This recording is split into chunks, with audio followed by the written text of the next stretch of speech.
Good evening and welcome to the March 26, 2024 meeting of the Abington Board of School Directors. I note the attendance of all board members with the exception of Ms. Frazier, who will be joining us momentarily.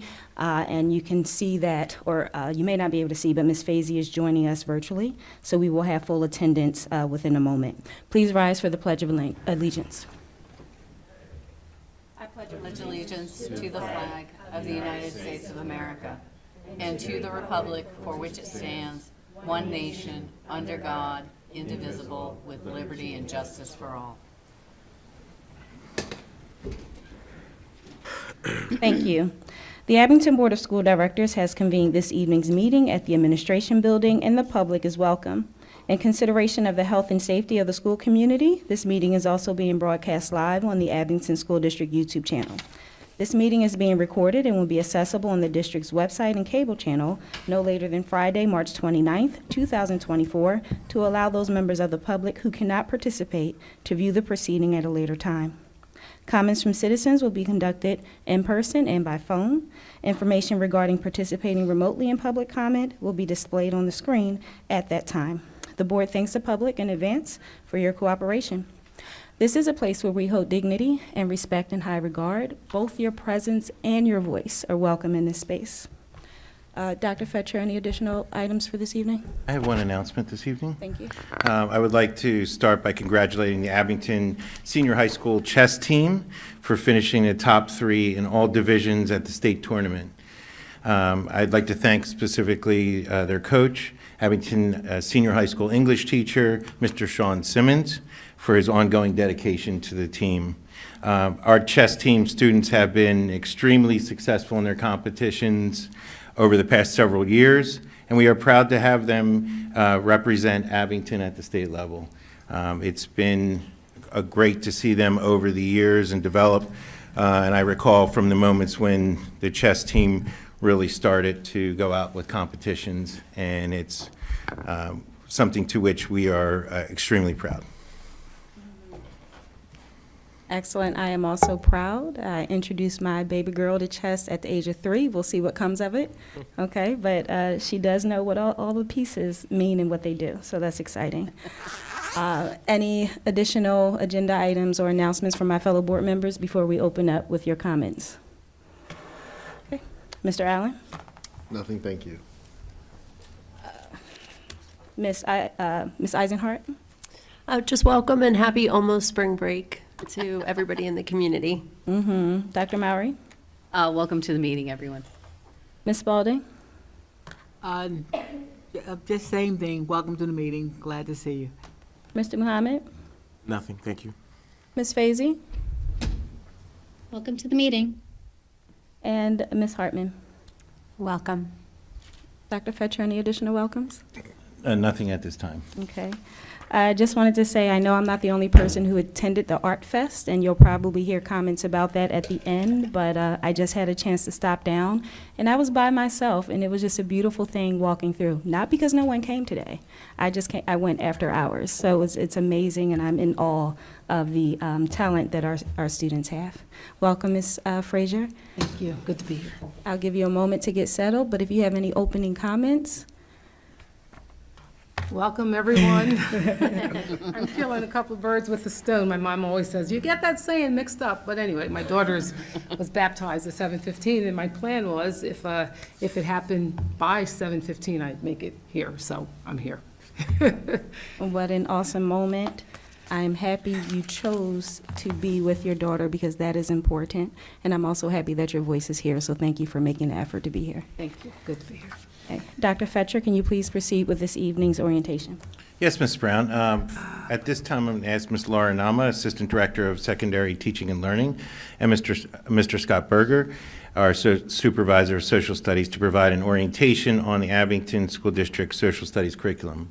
As you may recall, there were some questions about our courses and curricula at our last meeting, so I thought it would be appropriate to provide a more formal response to that at this meeting in the form of an orientation. Good evening. Ms. Brown, Dr. Fetcher, and the Board of School Directors. This evening, myself and Scott Berger, who is our Supervisor of Social Studies, will be sharing a brief overview of Abington School District Social Studies programming and some recent updates we've made to instructional materials and curriculum. Good evening. Hope you're all having a good night. Thanks. The current social studies scope and sequence consists of programming for all students in grades K through 11. While each year has a theme, as outlined on this slide, each course integrates the areas of civics and government, economics, geography, and history. In addition to the course sequence, Abington Senior High School offers 8 advanced placement and 10 elective courses. You will notice we offer a wide variety to options, including courses such as AP Human Geography, Holocaust, Genocide, and Crimes Against Humanity, which is a dual enrollment option, Global Issues in the 21st Century, Introduction to Law and the Legal System, and Psychology. We are currently finalizing a Memorandum of Understanding, MOU, with Gratz College that, if approved, would expand our social studies offerings to include 2 additional dual enrollment courses: African Americans and Jews, the Margins and Mainstreams of American Life, and Anti-Semitism and the Modern Jewish Experience. Further, we are evaluating the recently developed AP African American Studies course as a potential recommendation for adoption in future years. In the spring of 2020, we began the process of updating our core instructional materials within the social studies program with the adoption of new kindergarten through grade 8 materials.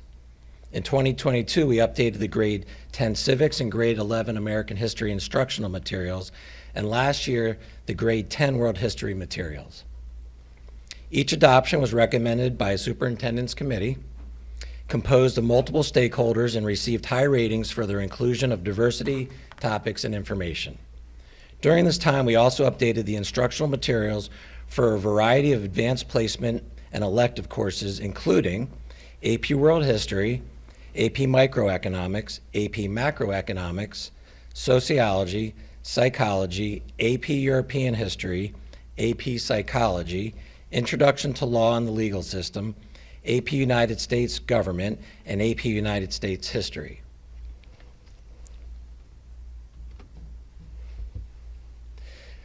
As part of the curriculum review cycle, Abington School District is in the ongoing process of updating curriculum documents for social studies courses using a comprehensive approach that integrates key principles from Understanding by Design, UBD, that's the first book up on there in the image, the National Council for the Social Studies, C3 Framework, the second book in the middle there, and the Learning for Justice Social Justice Standards, the third book referenced. This process begins by identifying enduring understandings and essential questions based on the Pennsylvania Academic Standards for Social Studies, which form the foundation for each unit of study. From there, we layer in the NCSS C3 framework to ensure the learning process takes an inquiry-based approach, emphasizing the development of critical thinking skills through questioning, source evaluation, claim development, and evidence-based reasoning, and the Learning for Justice Social Justice Standards to make certain the curriculum is inclusive, culturally responsive, and promotes a deeper understanding of social justice issues, empowering students to take informed action in their communities. The layering of these 3 components have been crucial in guiding the development of engaging and relevant content, ensuring that students not only acquired knowledge but also understand its significance in real-world applications. To help illustrate the update to our curriculum, we are currently working on the grade 9 World History course. Last spring, the teachers reviewed and chose an updated textbook that offers a more diverse accounting of modern world history. Over the summer, teachers revised the curriculum framework, lessons, and assessments. One example of a recent change is in the unit Absolutism and Revolution. In the past, there was a focus on the French Revolution. This year, the teachers have shifted the lessons to analyze the causes and consequences of the Atlantic revolutions, including the American, French, Haitian, and Latin American revolutions. Another example is how they are teaching the Industrial Revolution. Students now assess the scale of the Industrial Revolution and its impact on various regions of the world, evaluate how the Industrial Revolution spread to a variety of global regions and how different nations adapted to these immense changes to their communities. This school year, we established a group of teachers in 9th grade to evaluate several free online resources, including the Open Education Resource OER World History Project, which incorporates diverse perspectives and stories by focusing on themes and patterns of world history while ensuring important thinking like an historian skills, such as sourcing documents and materials, contextualizing them, corroborating or comparing them to other sources, and close reading. We are taught in conjunction with this, these are taught in conjunction with essential content. We plan to recommend this instructional material as a supplemental adoption for next year. If approved, the teachers will revise the curriculum over the summer to incorporate these materials and the new experiences they will provide for students next year. Thank you, and that concludes our orientation, and we'd be happy to answer any questions you might have. Thank you. Questions or comments from the board? The mics are open. When you say the material is being revised, where is it being housed so that, like, our speaker could access it and see it at some point? So we do publish documents, and so the document that's currently on the internet, it's under Teaching and Learning, and then there's a link called Curriculum Frameworks. So when they go on our website, under departments, sorry, it sounds buried, it really isn't, but under departments, you go to Teaching and Learning and then Curriculum Frameworks, and that's where you can see all of the documents. And that is the document that the teachers worked on and solidified for this school year. There is also, you know, as the teachers work on revisions for the future, that is a living document that they're working on. We don't publish that until it's finalized. Yeah. And as Mr. Berger referenced, we are exploring some new materials, and those won't officially be incorporated and used until they are board approved. Thank you. Any additional questions or comments? Regarding the advanced placement and additional elective offerings, can you just speak to when a student would have the opportunity to take those type of things into the regular general curriculum? Sure. I'm going to go back to that slide, if that's okay. So most of our AP courses, as recommended by College Board, are available to students in grades 11 and 12. There are a few offerings students can take in 9 and 10. We have some 9th graders who do engage in AP Human Geography, but that really is the only AP course that we have our 9th graders engaging in. And then other ones do have some prerequisites, or for instance, with AP Psychology, even though there's not a prerequisite, we do save that class for 11th and 12th graders just because of some of the mature content that's covered in that class. And all of that is outlined in the program of studies, so as families are looking at what courses they want to take, they would be able to see that. And we have actually been having some conversations with counseling to see if there's a way to better organize that to make it clearer to families, because it is such a large document, the program of studies, like if there could be a graphic organizer to streamline that for families. In terms of the elective offerings, most are available to all students, so outside of AP. So students can take those in any grade. With Holocaust, genocide, and crimes against humanity, because it is in dual enrollment, some of our dual enrollment partners do have rules about the age of the student. I apologize, I can't remember. I actually don't think Stockton University has an age requirement, so I do think students can take that in 10, 11, and 12, but some of our dual enrollment courses are limited to 11th and 12th graders, or in some cases, they even have a grade requirement, like an age, I'm sorry, not grade, age requirement. And that does depend on our dual enrollment partner in terms of whether or not they'll allow the student to earn credit based on their, enrollment, at their admissions at their individual schools. So those are the ones that we currently offer, but we have 9th graders in psychology, we have 9th graders in law, and most of them, again, are available to 9th grade, except for a couple, as I mentioned, the APs and dual enrollment. Is it still true that there's no standardized testing for social studies? I mean, we're under the English language arts umbrella when it comes to scores and helping out with those skill sets in the English classrooms. We are teachers of reading and writing as well. But we do have a citizenship test that all 10th graders have to take that's reported to the state. So it's questions that you would find on most like immigration tests that when coming into the country. So we have a test that students take in the spring, every 10th grader. And then all the data for that is sent to the state and published on our website. And would you say they're culturally sensitive? Or is it a Citizenship generic standard or citizen test from perhaps 1950s, 80s? I think it's appropriate, and it covers the types of questions that you would be having coming into, to the country. And we can always take a look at them if somebody thinks not. It's also published under the documents? The citizenship test is not public, the assessment itself is not published. The questions are taken directly from released citizenship type questions from the United States government. So with most of our assessments, we don't post the assessments online, if that makes sense, because it's a test, so we don't share that ahead of time. A lot of the but- bank of questions came from the state when people were looking for options when they were making the questions, so all the districts and PA have to do this. Yeah, but it would be something like any assessment. If a community member or family would want to look at the assessment, we could make it available to them, even though it's not published on the internet. I appreciate the emphasis on thinking like a historian, critical thinking, primary source analysis, all of that.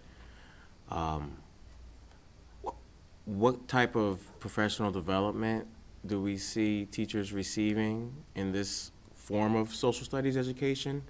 As it's not the norm. It's not something that we got when we were in school, and it's not something that most educators were getting when they were learning social studies in high school. And so is there a struggle in terms of taking on this approach to teaching social studies? I don't think so. I think most of the teachers have a growth mindset, and they want kids to be thinking like historians, geographers, economists, citizens. And one of the biggest resources is Stanford History Education Group, which is now the Digital Inquiry Group. And that has a lot of resources to go with looking at these skills, which are very important with the essential content. So we're finding that balance, and it is a process, but it's a great conversation. Everybody, I think, is looking forward to seeing how to incorporate it more into the classroom and really having them think like all the things I just referenced. So there's a lot of resources out there, and the OER resource that I referenced earlier uses a lot of the same things that we're talking about right now built into their resource. We did provide all secondary social studies teachers with training in the social justice standards a few years ago. Dr. Brown led that initiative. Coming up on April 23rd, we have a professional development day, and Mr. Berger is going to be leading some sessions specifically on analyzing media for all teachers and how to look at media more critically with that civic mindset, and on thinking like a historian and how we can engage all of our teachers in some of these practices. And one more to add on to that, you might know, since it sounds like civic online reasoning, working with the librarians with that as well. Thank you. I want to say thank you for putting this together for us, and Dr. Fetcher, having your team being responsive to some community feedback and board's interest. I appreciate your time coming out and sharing this with all of us. So I just wanted to make a brief comment on the section on absolutism and revolution, and to say that I'm really happy to see that that has shifted from an exclusively European focus to the question of absolutism and revolution in the Atlantic world. I think that's a really important shift in the way that we approach these topics, so well done. Any other questions or comments? Thank you for the immediate response. There was a concern brought about, a concern that I thought was very important as well, and this shows an immediate response. So thank you for the follow-up and for the clarification of what our students are experiencing. I will say one note: when we world social studies is a relatively new within 4 years. I recall there being an adjustment in regard to perspectives. And I know you mentioned it with OER, you said there's diverse perspectives, but that sounds like something that you are entertaining for next year.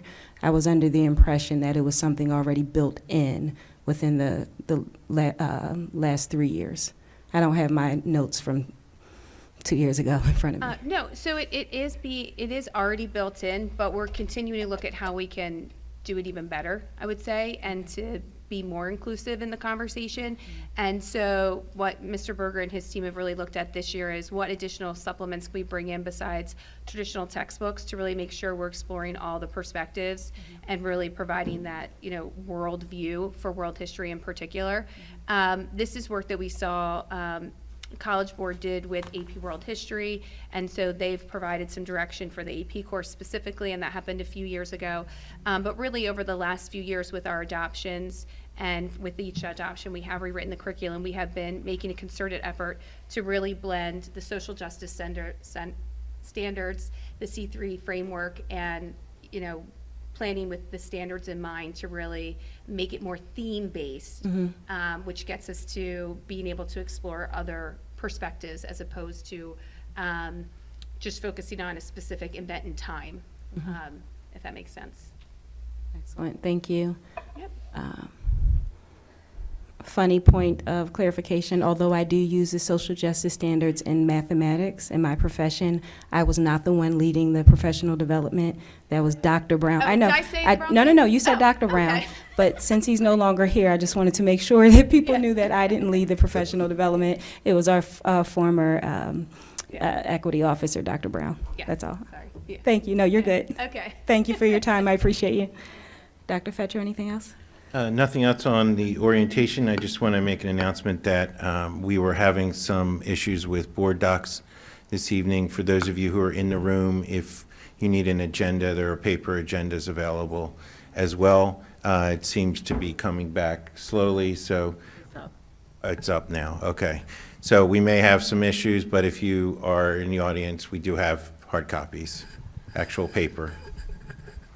Thank you. If nothing else, that takes us to agenda Yes. item number 3. Microfiche. Which is comments from citizens. Comments from citizens are being conducted both live and in person. The phone number to participate in public comment is 267-715-3717 and is featured on the screen at this time. Please feel free to call in using your mobile or landline phone. If you are within the room and you would like to make a comment, please go to the mics and remember to state your name and address.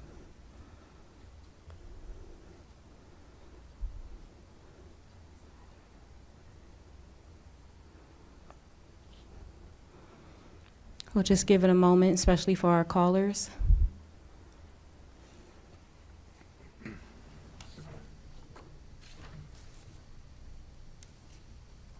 Mr. Sneed, can you confirm that there are no callers on the line?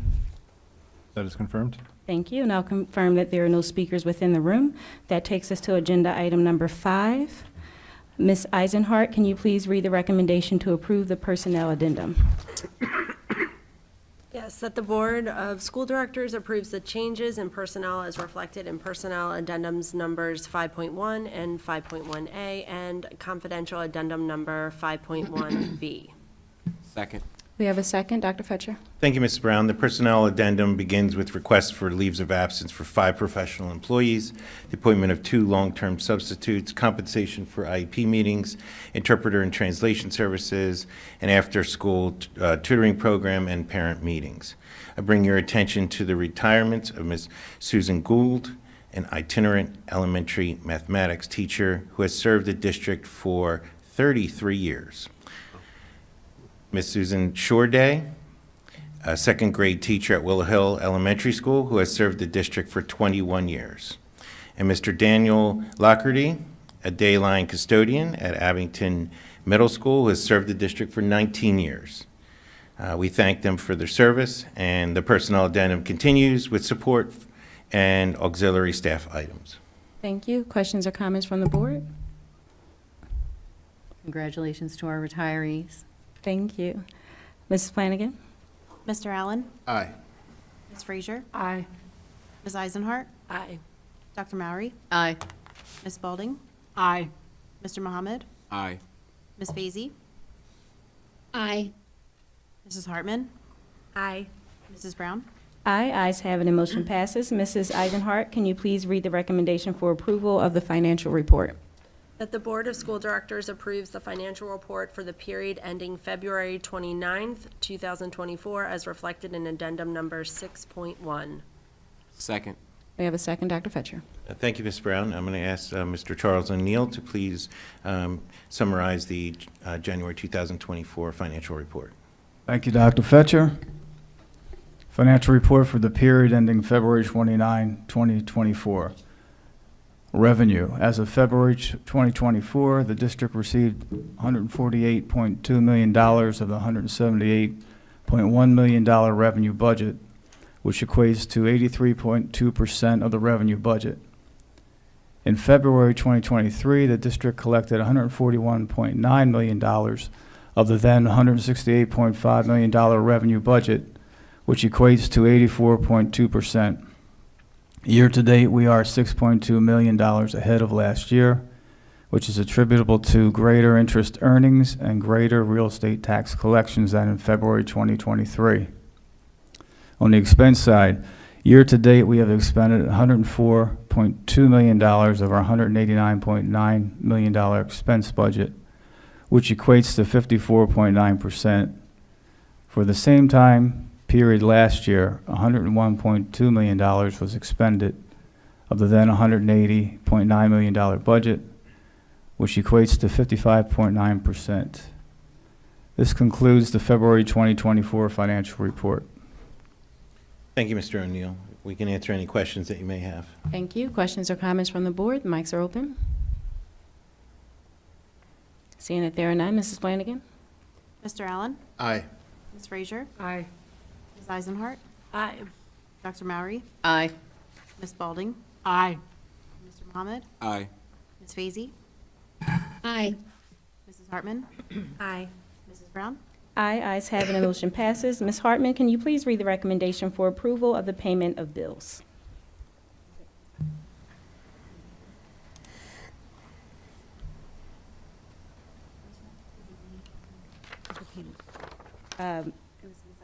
Ms. Eisenhart, yes. Yes. That the Board of School Directors approves the payment of bills for the period ending February 29th, 2024, as reflected in addendum number 7.1. Second. We have a second, Dr. Fetcher. As Ms. Brown, we'd be happy to answer any questions that you may have regarding the payment of bills. Questions or comments from the board? I do have one question, and I don't know if I'm going too in the weeds, but just out of curiosity, I see that there's payments to the Anti-Defamation League for staff development training. I'm just curious what, and this might not be an appropriate question right now, but I'm curious what that training was, and when, and any information about it. And it doesn't have to be right now because I'm totally putting you on the spot, but it did catch my eye in the bills. Yes, that training, I believe that bill is for, was from the beginning of the school year. I know through secondary. Ms. Anama, if you could expand on that. That's just from the top of my head. It was our November Professional Development Day. I believe it was November 7th, 2023, Election Day. All of our secondary teachers engaged in small group workshops with the Anti-Defamation League, focusing on how to really combat bias as a whole, but specifically anti-Semitism throughout the day. And so it was very well received. And then since then, we actually have them coming and working with students as well at the high school. Thank you for doing that. Thank you. Any additional questions or comments? Ms. Flanagan? Mr. Allen? Aye. Ms. Frazier? Aye. Ms. Eisenhart? Aye. Dr. Mowry? Aye. Ms. Spalding? Aye. Mr. Mohammed? Aye. Ms. Vacy? Aye. Mrs. Hartman? Aye. Mrs. Brown? Aye, ayes have it, and motion passes. Ms. Eisenhart, can you please read the recommendation for permits for the use of buildings and grounds? That the Board of School Directors approves the applications for permits for use of buildings and grounds as reflected in Addendum 8.1. All permits are subject to change per the provisions of health safety plan pertaining to the COVID-19 pandemic. Second. Dr. Fetcher, we have a second. Thank you, Ms. Brown. The permit addendum continues to reflect requests for buildings and grounds for meetings and other school events and activities for this time of year. I'd like to bring your attention to permit number 328, which is for Camp Invention Science Summer Camp Program at Copper Beach Elementary School for 1 week in July. Excited about that. Any additional questions or comments from the board? Ms. Flanagan? Mr. Allen? Aye. Ms. Frazier? Aye. Ms. Eisenhart? Aye. Dr. Mowry? Aye. Ms. Spalding? Aye. Mr. Mohammed? Aye. Ms. Vacy? Aye. Mrs. Hartman? Aye. Mrs. Brown?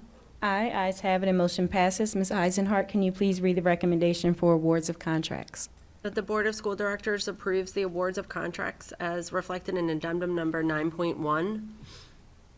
Second. We have a second, Dr. Fetcher. Thank you, Mrs. Brown. Tonight, for your consideration, we have 2 awards of contracts and 1 contract change order. The first is for elementary K-5 illustrative mathematics program, and this is being paid for with ESSER funds. Next, I am very grateful and thankful to present playground equipment for Copper Beach Elementary School, and this playground equipment was based off of a $34,000 donation from the Copper Beach Elementary PTO. So we are excited to be able to do that, and I know the PTO has been excited for the last couple of years to get this in motion, and so we're there. And those who worked on this a few years ago, or a couple of years ago, who may not be a Copper Beach family right now, we are excited to ask you to come back and take a look once the project is done. Any questions or comments from the board? I have a question about the mathematics program. Is that a subscription program? Can you speak to that a little bit more? Yes, it's a continuation of the program that has been in place. It is a book materials, but also a subscription as well. But I'm going to ask Dr. Viola to add more to that, to my summation. Imagine Learning is the publisher that we're currently using for our math program, Illustrative Math. They do provide us with both digital and print access for teachers and students. Okay, so you mentioned that the money for this comes out of the ESSER funds, but those funds are, are running out or gone after this year? Yes, so this is, we had an option to, we did the first year and we paid for it with ESSER funds. This is our K-5 math program. Okay. This is a 1-year agreement, and it is also being paid for with ESSER funds. The following year, we will have to make a decision to continue this program or not, and it will be out of our general fund. Okay. Thank you. Any additional questions or comments? Yes. Just want to make sure. There is a change order as well, and that's at the additions and renovations to Abington Senior High School, and it's for our HVAC construction work. Thank And you. that's from the High School Capital Projects Fund. Questions or comments? I do have a follow-up question to Dr. Mowry's question.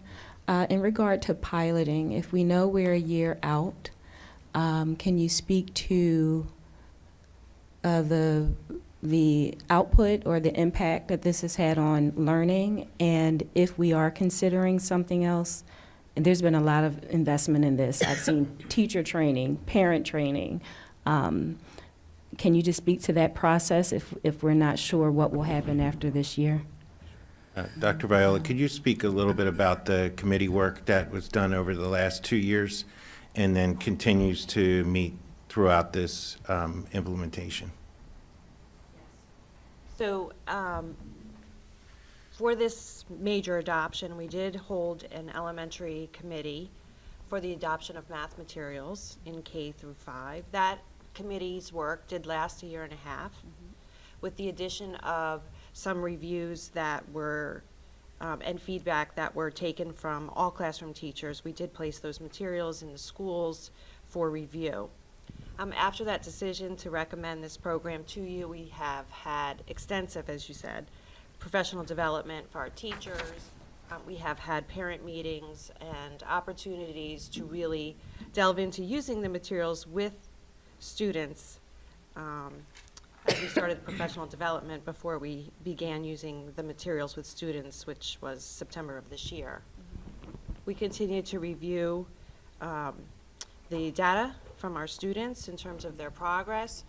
We are pleased to see some of the results that compare on a diagnostic assessment we use K-5 that are very similar from last year's results. It's difficult to compare completely to previous years as the mode of assessment has changed, and obviously the program and type of instruction has changed. So as this year continues, we have met with the committee again.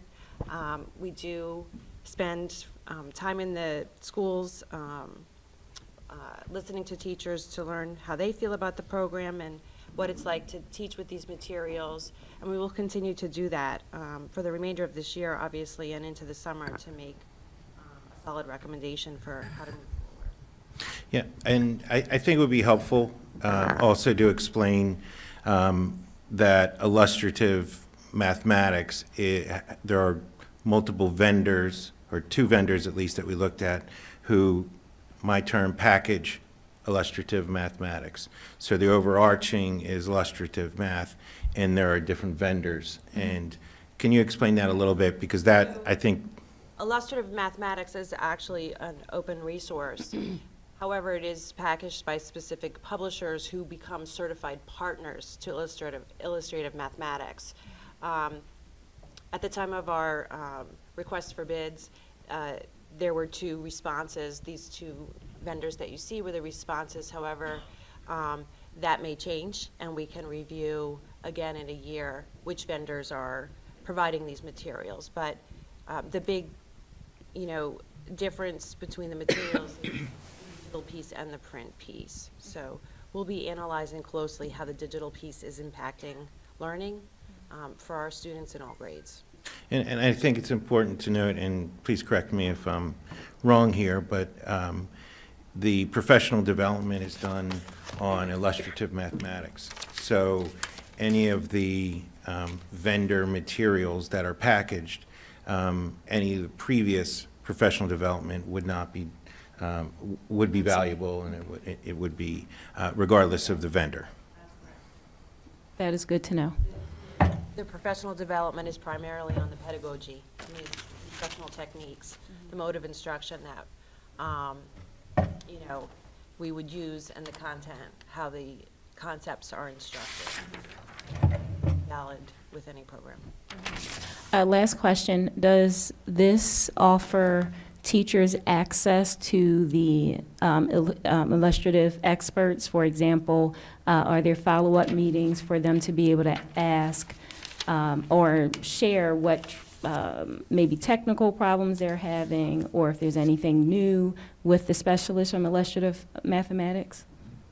Yes, I mean, this year we've been very fortunate to have extensive professional development and have access to the consultants. Teaching and Learning actually meets with them biweekly to share feedback and to, request assistance on whatever it might be. The company actually will do office hours for us. This particular company, Imagine Learning, has done office hours for us. And Excellent. Any other questions? Or Way less technical question. My district, where I work during the day, uses this too, and I'm just curious, is it illustrative math or illustrative. illustrative math? It's the $1 million say question. illustrative. I believe both are correct. I've heard both from really educated people, and I'm like, all right, which one is it? Creators and developers say illustrative. Okay, illustrative, thank you. Any other questions or comments? Now spell it. We will not correct you if you say it either way. Yes. I might. Mrs. Flanagan. Mr. Allen? Aye. Ms. Frazier? Ms. Eisenhardt? Aye. Dr. Mowry? Aye. Ms. Spalding? Aye. Mr. Mohammed? Aye. Ms. Vacy? Aye. Mrs. Hartman? Aye. Mrs. Brown? Aye, ayes have it, and motion passes. Ms. Eisenhardt, can you please read the recommendation for the ratification of the agreement with the Abington Transportation Association? That the Board of School Directors pursuant to the Public Employee Relations Act of the General Assembly and as a result of negotiations undertaken, hereby approve, adopt, and authorize the President and Secretary of the Board to execute and deliver on behalf of the school district an agreement with the Abington Transportation Association effective July 1st, 2024 through June 30th, 2029. Second. We have a second, Dr. Fetcher. Okay, so this evening, we are pleased to recommend the ratification of the Abington Transportation Association contract. Just from the outset, there was a committee represented by the Board of School Directors, including Mr. Mohammed and Ms. Fezzi, and the administration, and we met with Transportation Association with ATA President Barb Glantz to develop this 5-year contract. What I'm going to ask first is if Ms. Taylor, if you could just speak a little bit about the process and what this entailed. Our process began in November and extended through till just recently in March. Our meetings were collegial, collaborative. We were joined by a state mediator, Mr. Bob Birnbauer, at many of our sessions, and we're really pleased to bring this agreement to you tonight for your approval. I am going to turn it over to Mr. Mohammed, who's going to walk through the talking points of the agreement. Thank you. All right, yeah, so we are very excited to present this new contract, this new agreement. The members of the Abington Transportation Association are the first touch point for most of our students, and they're the last touch point for most of our students. And so we are excited to extend this 5-year agreement and to have built in some improvements based on the conversations, the negotiations. And so, some of the improvements, starting with the salary matrix, salaries for a while were below where our local competitor districts were paying bus monitors and bus drivers. And we want to be competitive. We want to recruit. We want to retain. And we want to keep morale and attendance up as we bring families into work for Abington and make sure that they have the ability to have a standard of living that is based on a fair pay and dignity and rewarding their hard work. And so you have wage increases over the term of the agreement. The first year, there's a big wage increase based on a new matrix being put in place, where across the board, you'll see salaries increase. And then there's 1% salary increases every year after that for drivers and 2% salary increases every year for monitors. There are expanded health care benefits as well. The new agreement provides for dependent and family health care coverage for all members of the unit. Employees may select from 3 health care plans offered by Independence Blue Cross, including a new health savings account eligible plan. Employees taking single coverage will contribute 10% to the cost of the premiums, while employees with dependents will contribute 20%. Additionally, the district has agreed to the inclusion of 2 new optional healthcare plan incentive programs in the areas of behavioral health and radiological services. The district and the association have also agreed to institute a pilot program which is meant to recognize employees who demonstrate excellent attendance. The district and association agree to meet annually to discuss the efficacy of the pilot program in order to make changes as appropriate. And that pilot program gives a cash incentive for using 3 or fewer sick days over the course of a school year. And so just making sure that our buses are on time, our buses are where they need to be, and we know we need people. We need people for that. And so we commend the ATA for working with us on this entire agreement because we know that with happy employees, the system works. So I'm definitely going to vote yes on this plan, and I look forward to extending this 5-year and improving lives, right? Improving lives in a major way and bringing some stability in this area of our work. We can answer any questions that you may have. Thank you. Questions or comments from the board? I'd just like to commend everyone involved in the negotiations for the contract. I think not only are our bus drivers and monitors first point of contact for our students and last point of contact during their school days, but they're also members of our community. So we want to make sure we keep that in mind.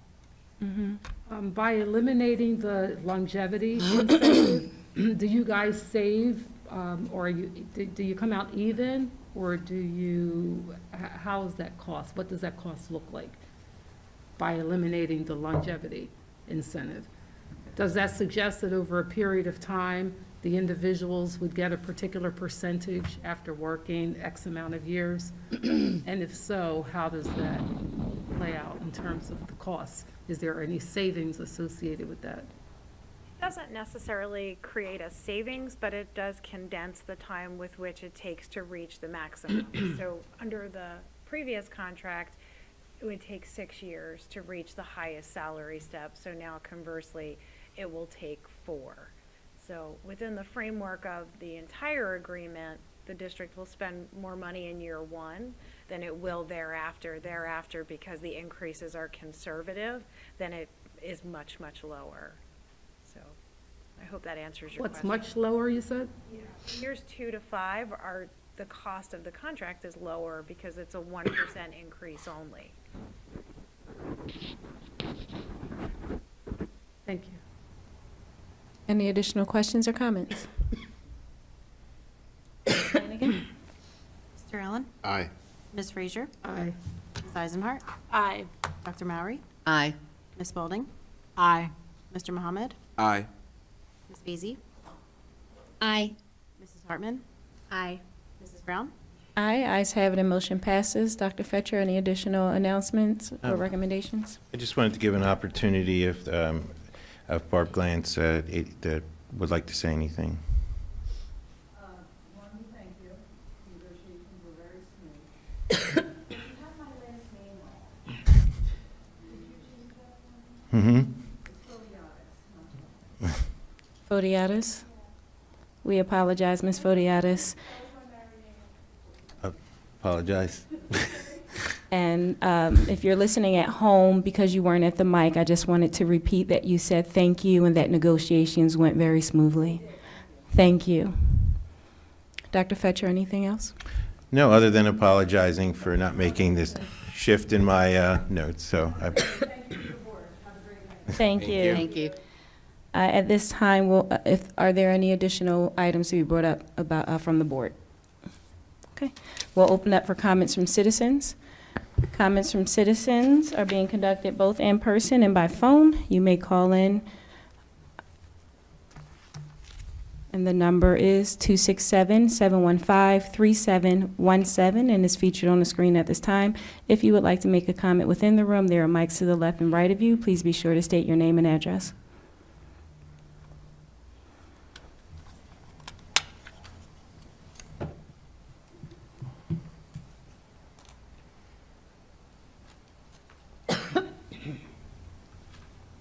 We'll just give one more minute for callers.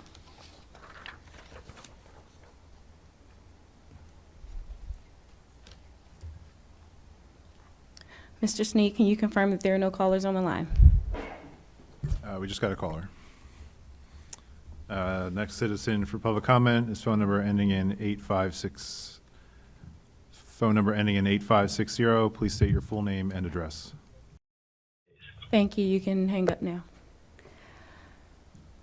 At this time, we'll have closing comments from are there any additional callers on the line? Yes, sir. I apologize. Our next citizen for public comment is phone number ending in 9544. Please state your full name and address. Hi, yeah, it's Joe Rooney. I'm in Glen Burnie. And just real quick, I called in the first comment section, and y'all aren't waiting long enough if you don't have speakers in the room.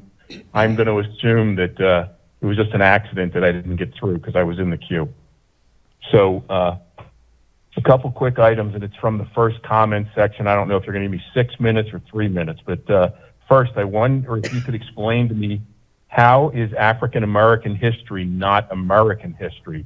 And is that dealt with in that course? Because Frederick Douglass and Booker T. Washington are as important as any other person who lived in America at that time.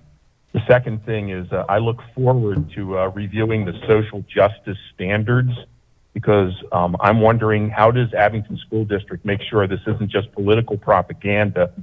And usually what I have found for anybody that's in there or somebody listening, anytime you put an adjective in front of justice, it has nothing to do with justice. Finally, third, I know the guy talked about the Haitian Revolution at the last meeting. It's pretty amazing to see that brought up just one meeting later. But sadly, the Haitian Revolution is playing out right before our eyes right now, and those poor people are leaving Haiti in boats, hoping to come to Florida. And I don't know about you all, but I've been to Haiti probably 100 times, and I was also down in Guantanamo, and you should see the display of the boats that people use to try and escape from Haiti that were in Guantanamo. It's really, really shocking. The next one is there was a comment about whether there was the citizenship was, I think it was culturally sensitive. And I just want to reinforce that the whole idea of citizenship is because people come here and we make everybody Americans. It's American culture that's tested. And I would just I hope, and I'll look into that also, that is also reinforced. I had more. I'll just wait till it's too hard to do this over the phone. So thank you all for your time. And we hope you have a blessed Easter, because Easter, I'm sure some of you may know that it is the prime celebration for Christians, where our Lord and Savior rose from the dead for all of us. And Good Friday is when he was crucified. So thank you, and have a blessed Easter. Thank you for your voice. Mr. Sneed, can you confirm that there are no additional callers on the line? That is confirmed. Thank you. Any speakers within the room? Dr. Fetcher? No comments. Thank you. At this time, we'll close out with comments from my fellow board members. Mr. Allen? Nothing, thank you. Ms. Frazier? Have a very good, relaxing holiday, everyone. Ms. Eisenhart? Just quickly want to thank all of our wonderful teachers and staff. I have a couple students in the district. I get to meet with a lot of them over the last couple days, and I walk out of every meeting amazed at what our teachers do every single day. I am internally grateful for how much you give to our students, and I hope everybody has just such a wonderfully well-deserved spring break. Dr. Mowry? I want to wish everyone a restful and restorative spring break, and for our families in the district who are in the middle of Ramadan, I hope that they are having a good fast. Thank you. Ms. Spalding? Just wish everybody a happy Easter, Ramadan, and any other holidays you may be celebrating. Thank you. Mr. Muhammad? Happy Holy Week to the members of the Christian faith. I know you had Palm Sunday, and Good Friday is coming up, and Resurrection Sunday is upcoming, also known as Easter. May it be blessed. And you spend time with family, and you feast, and you enjoy. Also, spring break. We all are happy it's here.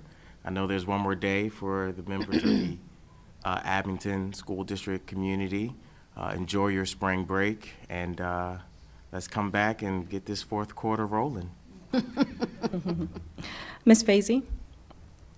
Just want to wish everyone a very happy spring break, and also extend just a thank you to all of our teachers and our staff, especially as we go on break and then head back in for the last push. Thank you so much for all you do every day. Ms. Hartman?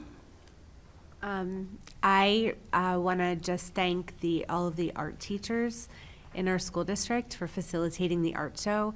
I was able to go before I attended this meeting, and the one thing that Abington does very well, among a lot of things, is the arts. And we have a lot of talent in our school district, and it just blew me away. So all of the art teachers out there, thank you, and happy spring break, and thank you to all of our teachers. And congratulations to all the students who were chosen to be part of the art show. Dr. Fetcher? Just hope that all have a restful break, especially all of our teachers and staff here at the district, well-deserved. And I hope that all have, members of our community have peace and good times with their family or loved ones. Thank you. I just wanted to recognize Vibe and Imagine. Today, since I'm on spring break, I had the opportunity to join them at the middle school where they had a guest speaker to speak to our Vibe and Imagine scholars, Mr. Phil Yacinth for Phil, and it was very inspiring. Whenever we take time to empower our youth, it is worth it. So I want to thank our Vibe and Imagine sponsors for creating that space and for keeping it going. It's not a one-time thing. I also enjoyed the art show, so big shout out to all of our art teachers for investing so much in our youth and giving them a platform to share what they can do. Have a great spring break. Happy Easter. This meeting is adjourned.